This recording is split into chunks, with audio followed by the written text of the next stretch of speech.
குன்றத்திலே குமரனுக்கு கொண்டாட்டம். ஆத்தாடி. குன்று இருக்கும் இடத்திலெல்லாம் குமரன் இருப்பான்.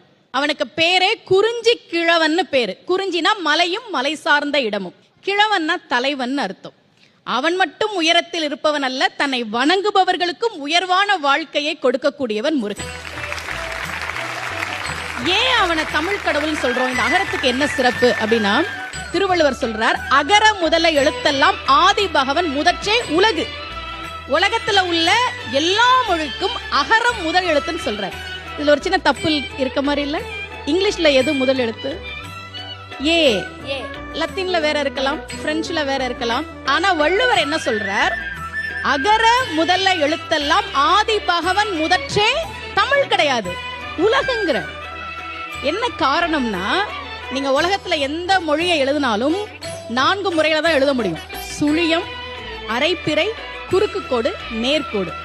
ஏல 2 நேர்கோடு 1 குறுக்கு கோடு. ஹிந்தியில ஆல அரைப்பிறை, அரைப்பிறை, குறுக்கு கோடு, நேர்கோடு. அதனாலதான் வள்ளுவன் சொன்னான், எந்த மொழியாக வேண்டுமானாலும் இருக்கலாம், என்னுடைய தமிழில் இருக்கக்கூடிய அகரத்தை தாண்டி நீங்கள் எழுத முடியாது என்பதால் தான் அகர முதல எழுத்தெல்லாம் ஆதி பகவன் முதற்றே உலகு. அப்படி தமிழ் கடவுளாக, அகரமாக,